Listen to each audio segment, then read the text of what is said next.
Satria Pratama, absen 6 dari kelas 11 DPB 3. Di sini tugas saya sebagai pembuat laporan dari wawancara ini, dan rekan saya yaitu Perkenalkan, nama saya Novian Manikaka, absen 35 dari kelas 11 DPB 3. Di sini saya sebagai pewawancara. Siang teman-teman, kami dari kelas 11 DPB 3 hari ini akan ngobrol-ngobrol dengan salah satu owner yang berhubungan dengan pekerjaan desain dan kontraktor. Di sini kita sudah bertemu dengan Pak Herman, pemilik TV Bali Jaya. Selamat siang Pak Herman. Sejak kapan Bapak memulai usaha ini? Bisa dijelaskan profil singkat tentang TV Bali Jaya? Perusahaan ini kami dirikan di tahun 2019. Aktif semenjak dari tahun 2019, menjalankan bisnis di bidang konstruksi, renovasi, dan desain, dan banyak bergerak di bidang proyek bagian di villa.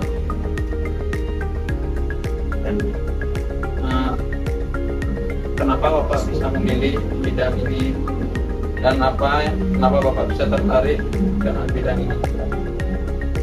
Ya, bidang pekerjaan untuk kontraktor atau konstruksi itu memberikan banyak peluang,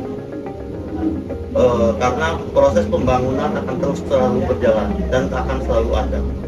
Kedua, satu tantangan merubah dari satu gambar menjadi realita.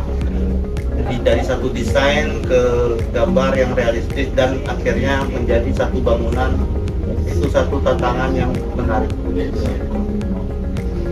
Jadi konstruksi itu sangat penting untuk kita sekarang, Pak.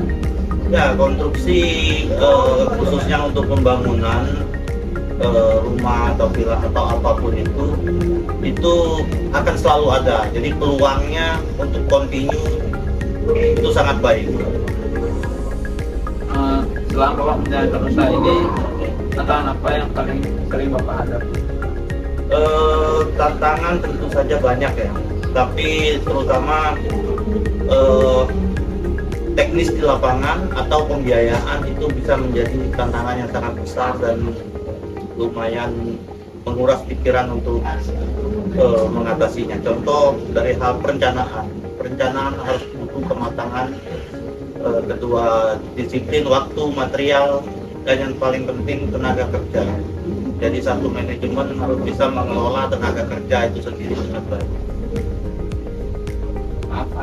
Ya, Untuk tantangannya itu bagaimana caranya kita mengidentifikasi agar berjalan tentu dengan baik?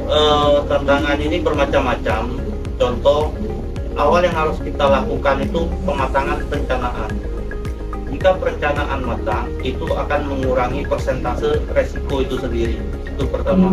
Dan jika pun terjadi, misalnya seperti force major, keadaan di lapangan yang selalu berubah, atau cuaca dan yang lain-lain, kita harus mempersiapkan plan A, plan B, dan plan C dari penanggulangan masalah itu.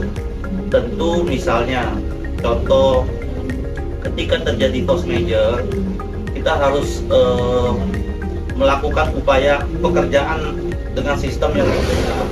Yang tadinya mungkin kita banyak mengerjakan di luar, kita usahakan sementara untuk mengerjakan di dalam supaya intensitas pekerjaan terus terjaga. Jika dari segi pembiayaan masalahnya, ini biasanya adalah dari owner itu sendiri atau kontraktor lalai dalam perencanaan biaya, dan itu bisa berdampak sangat buruk sekali, dan dua-duanya harus punya kesiapan untuk mengganti atau mengatasi kerugian itu sendiri. Kan Bapak dalam menjalankan usaha ini pasti pernah mengalami kegagalan. Nah, kegagalan,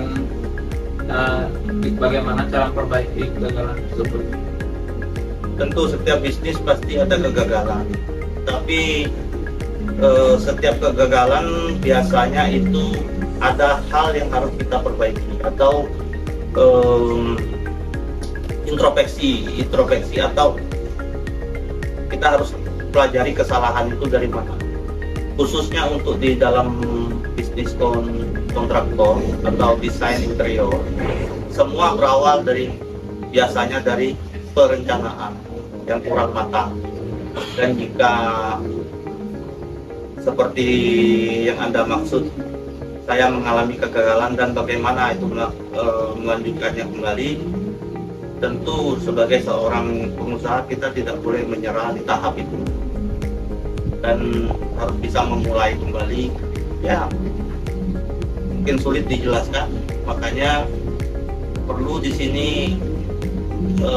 dari adik-adik juga kan jangan hanya banyak belajar dari segi teorinya, tapi lebih banyak mencoba praktek di lapangannya, itu jauh lebih baik. Yang terakhir nih Pak, saya ingin tanya kan di daerah yang dekat Pak, bagaimana cara Bapak mencari klien dalam usaha Bapak? Ya, klien ada datang dari berbagai sumber, contoh dari media sosial, iklan, website, atau jika kita sudah berdiri lama dan mempunyai integritas yang baik, biasanya akan jadi relationship satu orang ke orang lain dan akan memperkenalkan orang ke orang lain.